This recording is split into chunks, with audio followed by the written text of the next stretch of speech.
Hello, you're watching World Talks on TVP World. My name is Sascha Fahrbach. As the United States masses 2 carrier strike groups and more than 100 aircraft in the Middle East, President Donald Trump says the next 10 days will determine whether diplomacy with Iran succeeds or whether, quote, bad things follow. But Tehran says a draft deal is imminent, yet Washington's military posture may suggest it is preparing for more than just talks. We're joined now by Scott Lucas, Professor of American Studies, University College Dublin. Good to have you back on TVP World. Thank you so much, Sascha.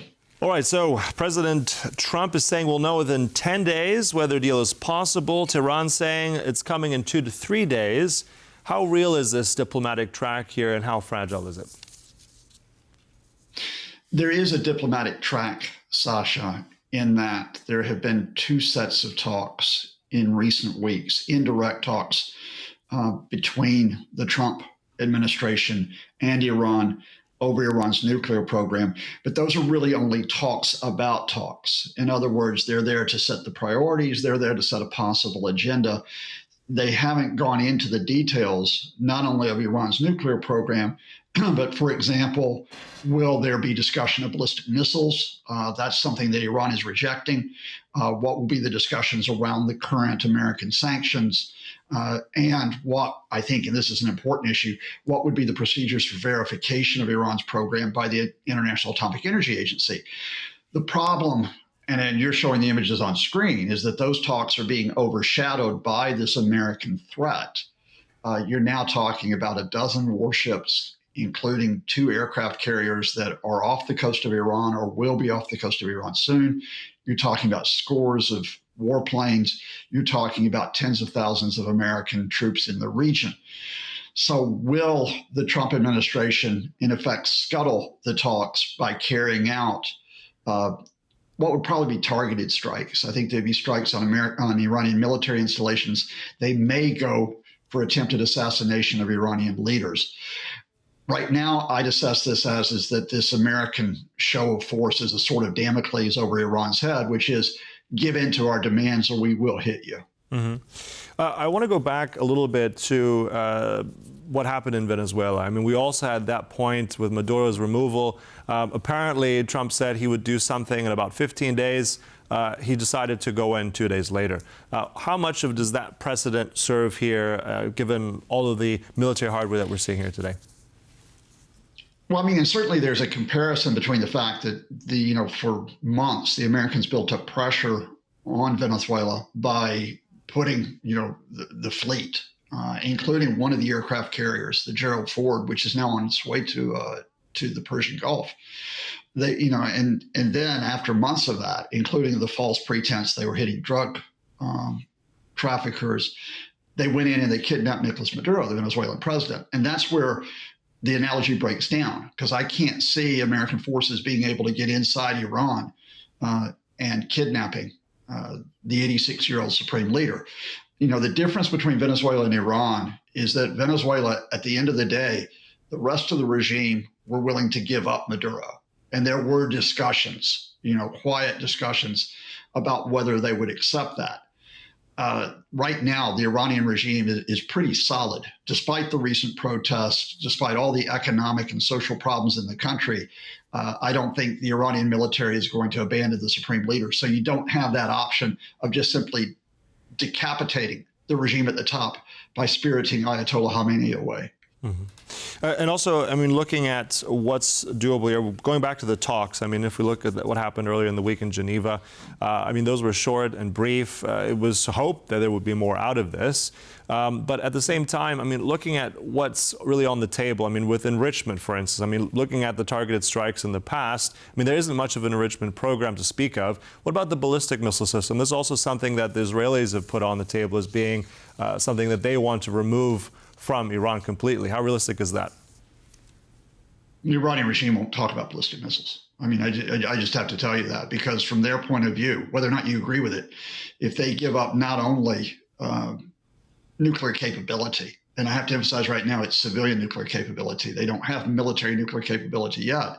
If they give up ballistic missiles, they simply are open to an Israeli attack. They've got no way of trying to counter, as they did last June, when you saw the 12-day Israeli war. So that's not going to happen. I think the second issue, just to add to that, is that at this point, the Iranian regime is going to demand that they have some type of enrichment program. Their argument is, and in fact, it is true, that up to this point, it's been for civilian purposes, that many countries around the world have a civilian nuclear enrichment program. You have it for medical isotopes. You have it to power a civilian nuclear facilities. Why shouldn't we have this? And the 2015 agreement, which of course the Trump administration left 3 years later, allowed for enrichment of 3.67% uranium. Trump administration, at least publicly, says you don't get any nuclear enrichment program at all. Mm-hmm. I mean, the pressure seems also to be much higher this time around. I mean, we were talking about this some weeks back, and we've seen the street protests. I mean, you yourself have been to Iran. You've seen how this has changed. What do you see as the next logical step? I mean, it's hard to predict here, but I mean, I think the situation is different from a few years ago. The capabilities of Iran are different. What do you see realistically happening in the next few days or weeks? Well, I think if you match up Iran's domestic situation with the prospect of U.S. force, you get a contradiction. And that is that you do have, I think, pressure on the regime, which is the greatest since 2009, when they effectively manipulated the presidential elections. And then you saw millions of Iranians go to the streets and protest. This was a really serious threat to the regime from the end of December. And they put it down by killing thousands, possibly tens of thousands of people. Now, the contradiction here is that, the Trump administration may posture, look, if we hit the Iranian regime, it opens up the way for the protesters to remove the regime and for a free Iran. That's not going to happen. And as you noted, I've worked inside Iran. I've got close friends inside Iran. And the moment that the U.S. carries out military action, you undercut those protests. Because the Iranian regime will say, look, whatever your economic issues, whatever your social issues, our country is being attacked by the U.S. and by Israel. You have to support us. That's what happened last June. And most Iranians rallied behind the nation last June. And I suspect it would happen again if the Americans attacked. Mm-hmm. So then what is the calculus here? I mean, targeted strikes are mentioned. We're not sure exactly what that means. I mean, there's not much of a nuclear program to damage anymore. What else would these targeted strikes do? I mean, would it realistically boots on the ground? I mean, there's so many scenarios, but what is the sort of, if we can discern Trump's middle or end game here? U.S. boots on the ground isn't happening. I mean, it isn't happening in part because of that example of Iraq 2003 and how badly wrong that went. It doesn't happen because Trump campaigned, and this I think is one line that he holds, which is he would not get into foreign interventions which involve the deployment of U.S. forces on the ground. I think you are talking about airstrikes that would probably go in and hit those nuclear facilities because the Iranians are trying to rebuild those facilities. It will take months to get them back up to previous capability, but they are trying to rebuild them. I think they'd hit other military positions, especially of the Revolutionary Guards. I don't think they would directly go after political leaders, which the Israelis did last June. They did go after the president. They did go after the supreme leader. I don't think the Americans would do that. But you cannot rule that out, that in effect they could try to go for targeted assassination. Mm.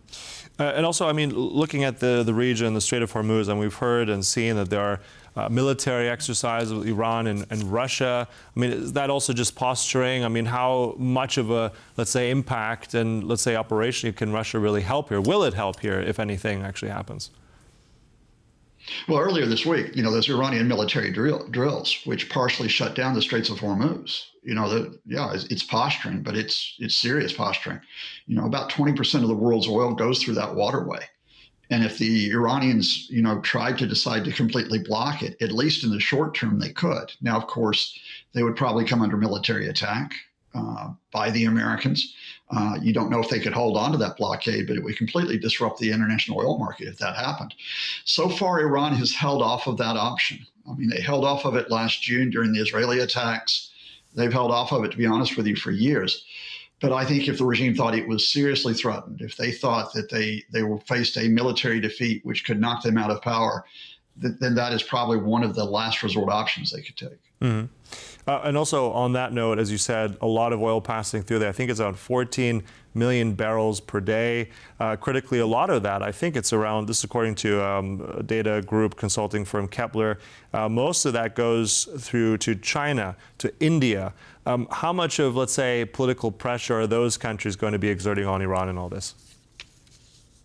Well, I think the political pressure here actually is probably on the U.S. quietly, as well as on the Iranians, which is, look, the Iranians, how much I dislike the regime, they're not the ones threatening to go to war here.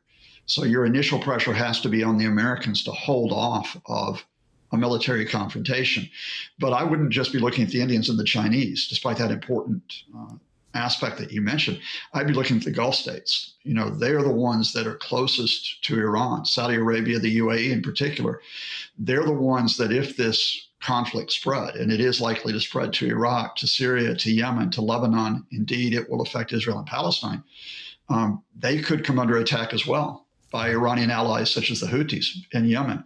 So I think so far they've been urging the Trump folks to hold off, although there are reports circulating which says that they may accept very, very limited demonstration strikes. In effect, the Trump administration hitting targets without causing too much damage, which would still allow a window for those talks to continue. Mm-hmm. And also, let's flip quickly to allies. The UK has reportedly denied the use of Diego Garcia and another RAF base, for any kind of American transfer here. I mean, first of all, how significant is that? I mean, Americans can do it alone, but how unusual is that between London and Washington? I think that's pretty unusual. I mean, I think you could look at the run-up to 2003 in the Iraq War. And, at the last minute, the United Kingdom was thinking they might not support the Americans. Now, under great pressure from the Trump administration and Tony Blair's personal push, the UK joined that conflict. But here, I think not only are they saying, look, this could cause consequences in terms of, this war if you attack Iran, they're saying it could have consequences that could affect us as well in our interest.